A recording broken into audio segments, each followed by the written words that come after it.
right, so we're continuing on with our reading of Merleau-Ponty's Phenomenology of Perception. And what we want to talk about today is Merleau-Ponty's conception of the body.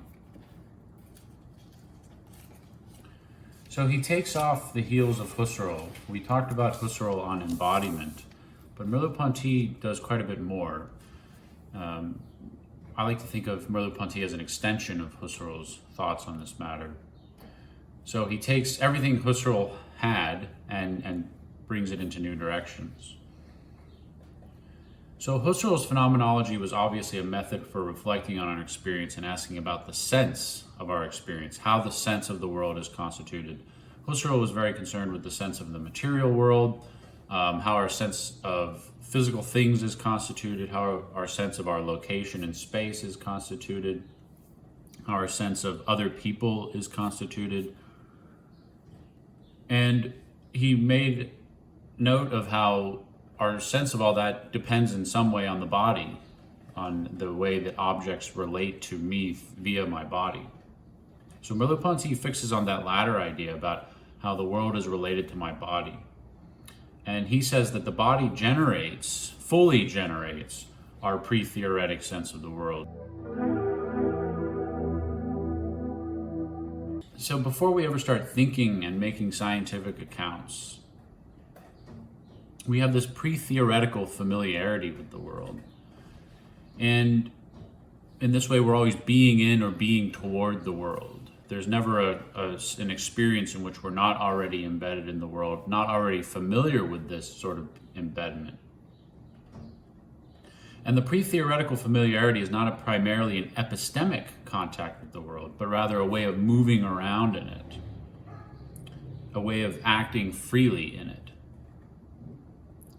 So our contact with the world isn't so much about what we know as it is about what we know how to do. So some philosophers later on after Merleau-Ponty wanted to contrast between knowledge that and knowledge how. So knowing that and knowing how. Knowing that is knowing that something is true, knowing facts, whereas knowing how is knowing how to do something. So consider the riding a bike, for example. If someone gave you a list of, say, 50 propositions, 50 facts about what you need to do to ride a bike, you still don't know how to ride a bike, even if you had memorized all of these facts. Knowing how to ride a bike requires just getting on the bike and figuring it out and gaining a pre-theoretical familiarity with it. Furthermore, you can know how to ride a bike.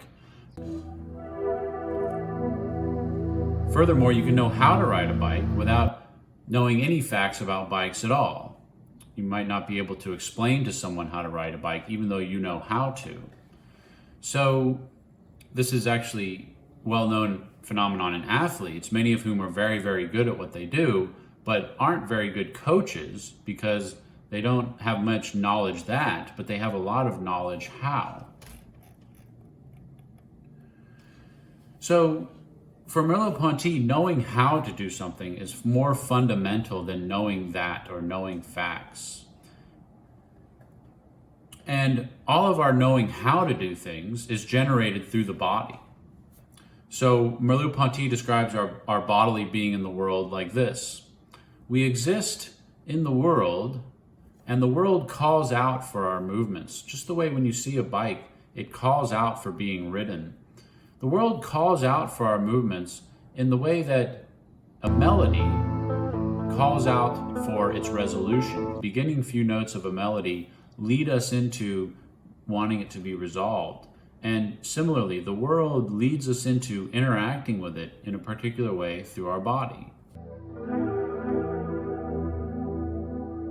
So on pages 100 and following, Merleau-Ponty starts talking about what his conception of the body is.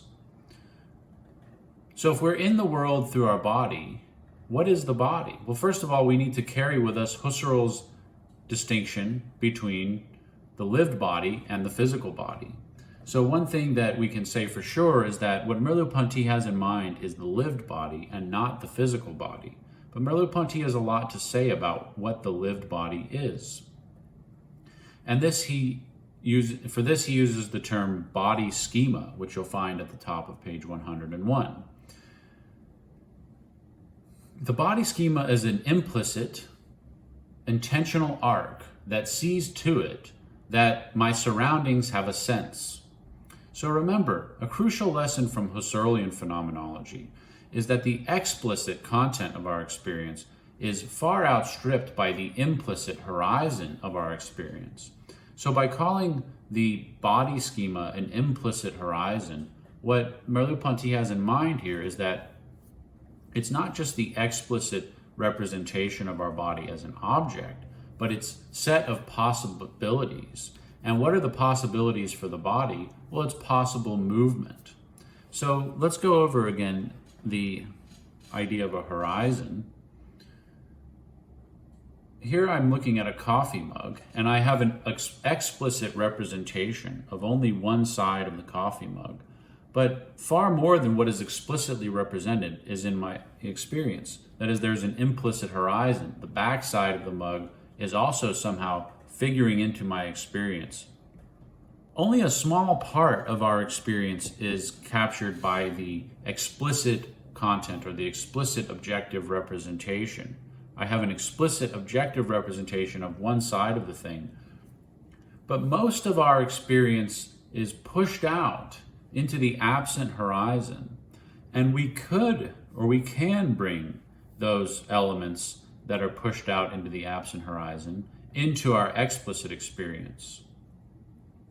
So the absent horizon is a set of possibilities, but how do we bring those implicit possibilities into explicit representation? Well, through movement. And it's through the body that I move. So the horizon of the world, the possibilities out there, are constantly correlated with the horizon of my bodily movements. Notice, with the horizon of the coffee mug, there's also a horizon of bodily movements, of me twisting it in my hand or pulling it closer to my mouth to take a drink.